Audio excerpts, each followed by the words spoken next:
jacket is halfway off because I'm about to do a rant with the perfection. So what's this movie about? Well, it's about these two celloists. One of them goes crazy in the middle of China and cuts off her hand. And that's all the really trailer shows. And so that's all you have going into this movie. So what did I like about this movie? Not a lot. I fucking hated this movie. Let's put it that way. I watched it.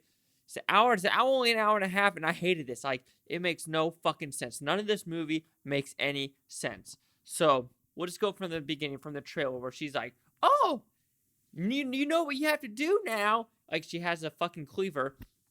And the reason she does it, so the tone to this movie is off. Like, it doesn't want to be a horror movie. It doesn't want to be like a dark comedy. It doesn't want to be a sexual movie, like sexual violence movie. It doesn't want to be a predator movie. It doesn't want to be a rape movie. It doesn't know what the fuck it wants to be. It doesn't want to be a weird human centipede vibe movie. It doesn't know what it wants to be. And that's what's most fucking frustrating about this movie. So anyway, we'll go into it. There's a scene, of course, in the trailer, like, you know what you have to do now with your hand. It's like that tone of what she's trying to do, the reasoning she's doing it, why they show why she's doing it, that tone makes no sense. They make it more like comedic, like, oh, you know you have to cut off your hand now. It's more supposed to be like, they make you think it's supposed to be like, it's a jealousy thing of why she wants to do it, but it completely isn't a jealousy thing, so the tone for doing that makes no sense.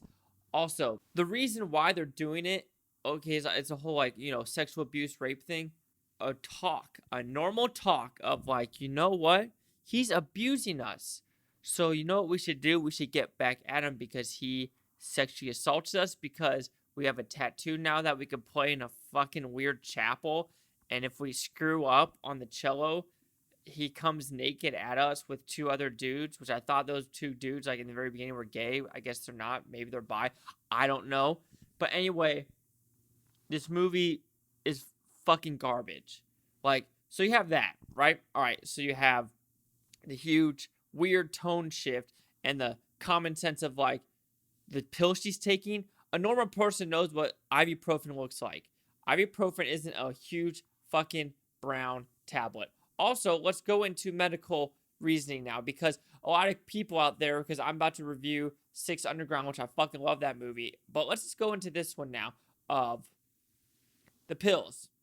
They're brown and they're massive. That's not ibuprofen. Ibuprofen will never ever look like that. A normal fucking human being will know that. Also, number two, it's a side effect is you hallucinate. A side effect. It doesn't mean it's going to happen. And also, if you want to be real with some of those drugs that they listed side effects, that is very, very, very minimal of something that actually happens. So, for example, my mom, my sister rarely had those side effects. My dad, on the other hand, can't take Oxycontin because he flips out hardcore. But anyway, you don't assume these pills are going to automatically hallucinate someone of this. And then she's throwing up with this Ebola thing in the beginning because another dude's doing it. How the fuck is she automatically throwing up out of nowhere? Anyway, so that's China. Now let's go to this rape, sexual assault home. Okay, they bring this girl there. The guy doesn't want to see her now because she doesn't have a hand and she can't play the perfection in the chapel. So the main girl's reasoning is to cut off her hand because that's the only way. That is the only way she's going to know that she's been sexually assaulted, if she cuts off her own hand. What the fuck sense does that make? What? Okay, and then, sorry, court's getting tangled up. And then the final act. Oh no, let's go before the final act.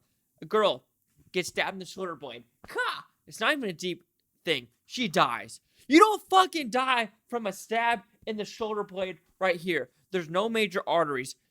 It wasn't even a deep. You could totally tell the knife was still sticking out halfway. And she's like, she didn't even know that I stabbed her because she was so drunk. I'm pretty sure if you're drunk, you're going to know if you got fucking stabbed. Maybe if you're on like cocaine or another drug, heroin, meth, maybe. But drunk, you would know you got stabbed. And she randomly just pisses herself and falls over. What? What? And then, so at the very end, like, the guy cuts it off another girl. And I'm going to spoil the movie, guys. It's so garbage. So at the very end, one of the girls doesn't have an arm anymore. Like, her left arm is gone, but she has a right hand. And the other girl, she cuts off her right hand, so she only has the left. And so they're both playing the cello together. Fucking weird. But that's not the weirdest part. It goes human centipede of the guy that supposedly, okay, the guy that, it's not supposedly, sorry, that sexually assaulted them. Yeah, they cut off his hands, or his arms, his legs. They sew his mouth shut and his eyes shut. And now he just listens to them play. Like, what the fuck movie is this supposed to be? Like, there is no redeeming factors. Like, this might be the worst movie of the year. Like, The Dead Don't Die in this one. I'm debating which one's going to be the worst. But The Perfectionist was fucking garbage. It's almost like Gun Woman. Like, I can't find redeeming factors in this movie. It was boring. It made no fucking sense. Like, I understand some not believability, but this goes into things of like, oh, you're going to have to believe us. And then Netflix releases as an LBGQ TV show, which it has one lesbian sex scene, so that makes it a gay movie or a lesbian movie. I don't fucking know what these... Anyway, The Perfectionist will receive a 0 out of 5 with Futon because at 0%. So see the critics' news scores gave this film. Wow. The Perfection, a 73% with 68 critics.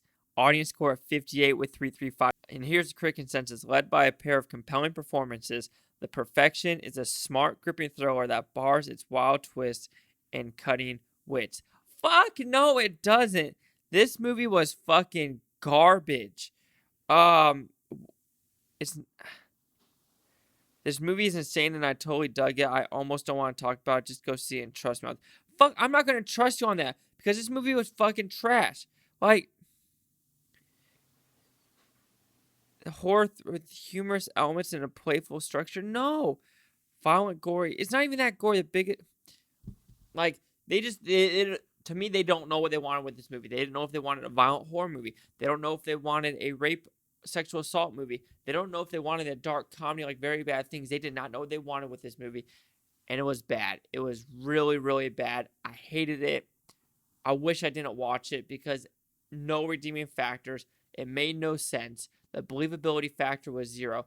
And I know I'm going to talk about Six Underground and how I love that movie, but that's a completely different type of movie, and it knows what that movie was supposed to be. This one doesn't know what it wants to be because it doesn't make sense.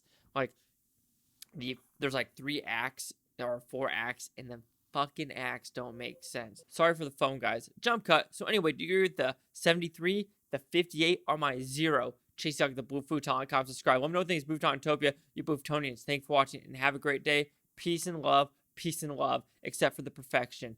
The story doesn't make fucking sense!